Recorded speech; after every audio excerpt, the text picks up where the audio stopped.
Hello everyone, and now welcome to Game 2 here on YoeIMIan S. This is from the Taiwan Esports League. Once again, thanks to everyone at the Taiwan Esports League for giving me these replays, as it does offer a different view into an Asian community that is very, very devoted to StarCraft that isn't from Korea.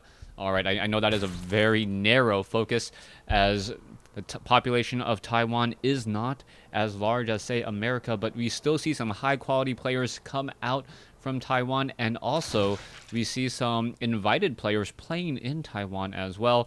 I believe Sase was there not too long ago, and now we do have Azubu's San and Top playing in Season 2. Too much about the players, as we are now looking into the game here. It is going to be Ian versus DS here on YoeIMIan S.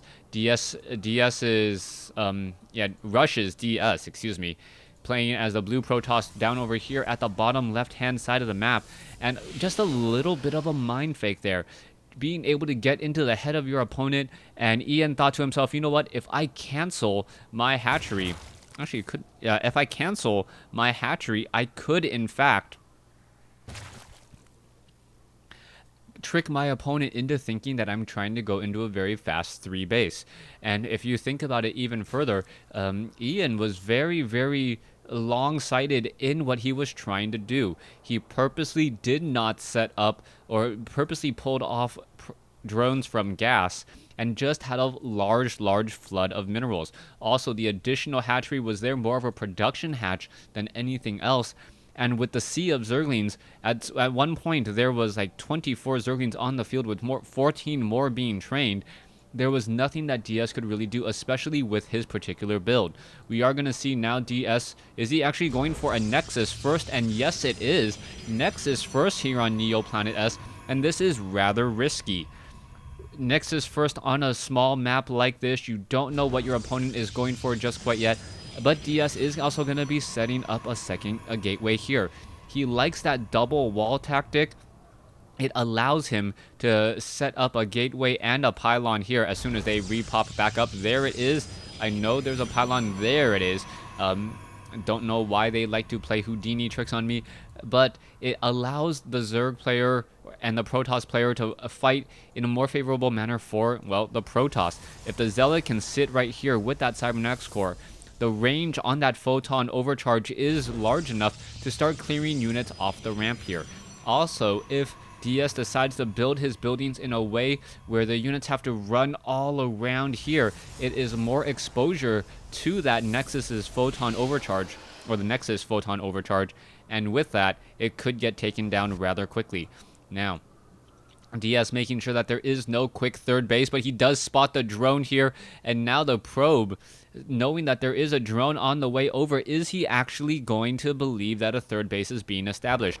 Probe will be able to slip inside, and we can quickly see that there is no gas being harvested whatsoever.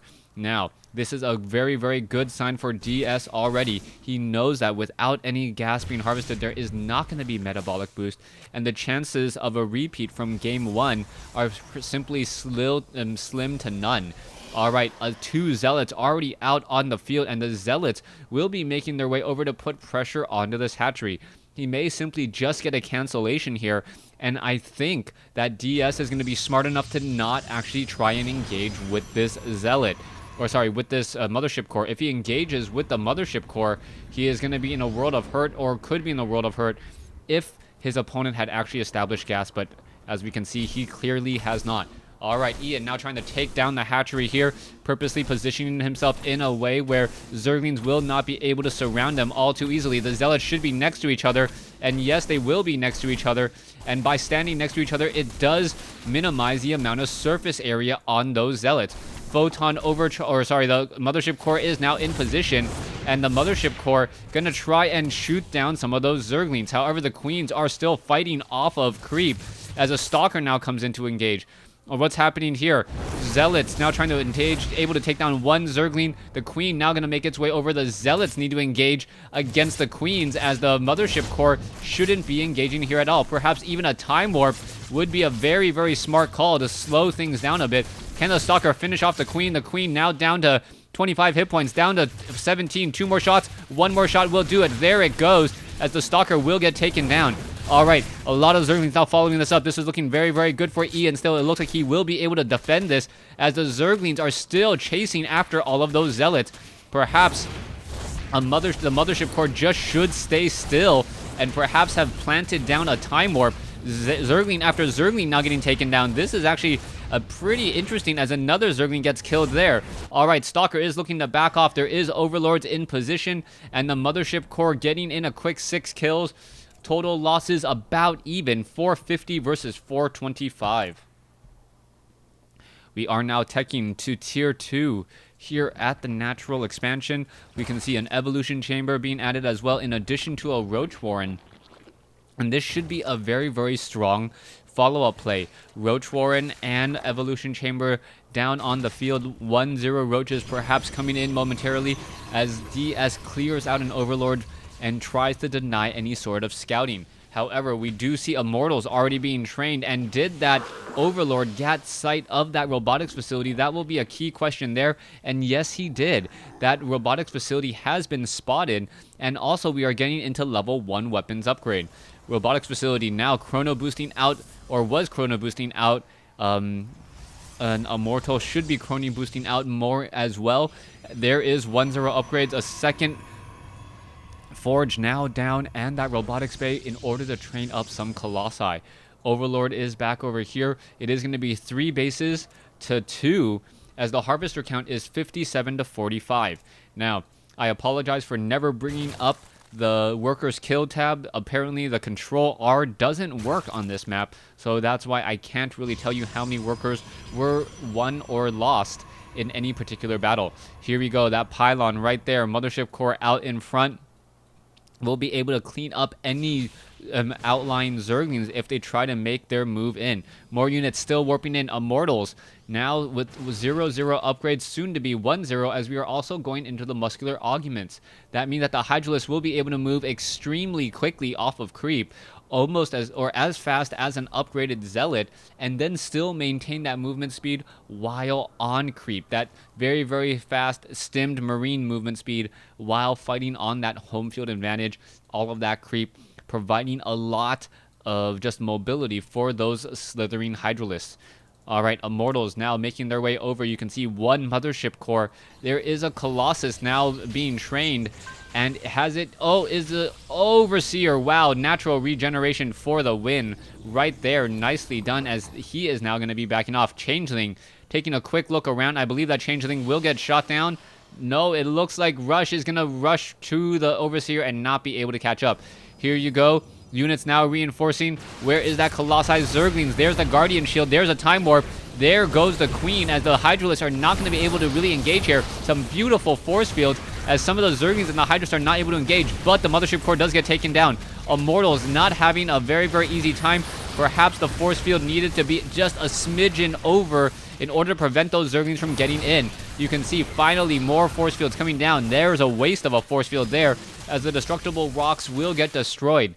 Supply count 136 versus 85. DS in serious trouble, as he is now on the run from Zerglings, Hydralisks, and Roaches. Roaches do not have that Glio reconstitution just quite yet. They are still slightly slower, as Roaches are now making their way over. Immortals getting picked up. A second Immortal could get picked up as well, as we do see a Colossus now joining in on the fight. Muscular augments. Hydralisks now trying to get away. Zealots do not have charge. Not going to be able to catch up at all, as the Hydralisks now slither back onto creep. All right. Ian looking very strong at this point. You can see Groove Spine's research now coming in, Roaches and Zerglings still being trained, and this is going to be a major battle coming across over here, as the Colossus is forced to back off, does not have extended thermal lance range, and that is a bit of a problem. He needs to focus down the Hydralisks, since they are the main DPS, but if he does try to focus them down, he will be in a bit of a situation here, as the Hydralisks will be able to attack back. However, the Colossi are now ready to go. And are we going to see an engagement here in just a moment? 1-0 Colossi. And we are going to perhaps break through those force field. Roaches now trying to make their way in. Hydra's trying to come in as well. How much damage can be dealt? Zealots trying to absorb a lot of those shots, as the Colossus now backing off in a very, very tight scenario here. force field is thrown down as the Roaches and the Hydralisks using superior numbers to take take out a key building. The Forge has gone down as the 1-0 upgrades need to be completed, or sorry, need to be started, as we could have 2-0 upgrades down as soon as the Twilight Council is in play. I apologize if I am talking all over myself. Just late nights as of late. Anyways, Roaches and Hydros now looking to come in. Are they going to be able to push pressure these three Colossi? With 3 Colossi out on the field, Ian is not going to be able to really push through here. The Mothership Core getting a couple of key time warps down, and without a Corruptor on the field, and without the Spire in order to train them up, these Colossi can easily win the game all by themselves. However, we are sitting at 2 bases for DS, and now we are transitioning into a Spire by Ian. Ian thought to himself, you know what? You now have 3 Colossi. 3 Colossi is enough for me to really invest in the Spire and make sure that you do not take me out oh so quickly. 4th Colossus now coming in. You can see Changelings being dropped down over here, pulling themselves across as the Roaches and the Hydras now trying to come in and engage. The Colossi could get encountered into a bad scenario here. So many of the Colossi now going to get taken down. Hydros now trying to chase in. Roach is going to be able to push through. Colossi walking back into the fray just purely on accident, and Rush says GG as he gets caught by his opponent, and there is the GG. Ian easily takes this 2-0 set over his opponent, and this has just been some very, very classic Zerg macro, and it worked out very well. Ian, game 1, canceled that hatchery, swarmed with Zerglings. In game 2, established that hatchery and never really lost it. DS was unable to punish the greedy play, and all Ian needed to do was just attack move with those Zerglings, Roaches, and Hydralisks, especially catching those Colossi out of position. Thanks for watching. Thanks for listening. Hope you guys enjoyed game 2. Please stay tuned for the next set.